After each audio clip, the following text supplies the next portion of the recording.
Savings and value is what Toyota does best. After all, Toyota is the most fuel-efficient full-line auto manufacturer in the industry. And we have the lowest ownership cost of any full-line car brand. We're #1 for a reason. Come see for yourself. Hurry in for the best selection.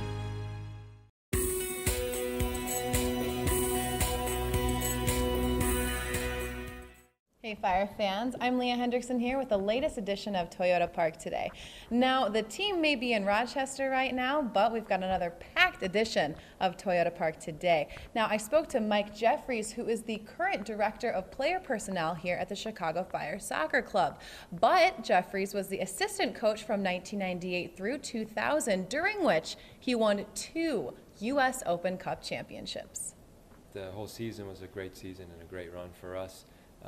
It was neat because that year we had managed to play the Open Cup final at our home place at Soldier Field. It was actually the week after MLS Cup, so we were on a big high, and then we came back, played in front of a great crowd, big audience, and got the game winner in overtime. Just a really like an unbelievable night, very memorable. I just remember getting the trophy on Soldier Field in front of the fans, and everybody just kind of jumping up and down, and it was really a neat experience. Yeah, I mean, it was our Frank Klopas, interim head coach, who scored the game winner in overtime. What was that like, seeing that, netting that game winner in overtime? We told Frankie that's it. If you have that as your last kick, that's like the best way you could ever go out, winning for your hometown club in overtime, the Open Cup, the big tournament. And, I think it was, like I said, it was an unbelievable experience. It was great. It was great that it was Frankie, too. So the first team's taking on Rochester Rhinos tonight. Interestingly enough, in 1999, also when you were assistant coach, you guys lost the Rhinos, who then went on to win the Open Cup. Can you just talk a little bit about that?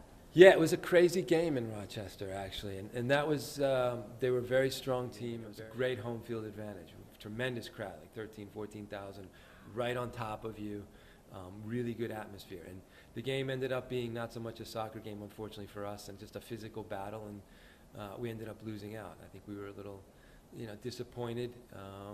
It was one of those games where it was early in the tournament. I think it was our first round game, our first game for us, and so we were disappointed at losing. I think it ended up being a game where it was important, obviously, for Rochester. They ended up beating a few MLS teams along the way to the championship. So we walked away that year a little bitter. Came back a year later and felt better about the Open Cup and managed to get the run through it. The Fire Rhinos game is streaming live on chicago-fire.com starting at 6:35 p.m. Come out to Ginger's Ale House at 3801 North Ashland Avenue to watch the game with the Fire faithful at the official viewing party. Until next time, I'm Leah Hendrickson, Chicago Fire TV.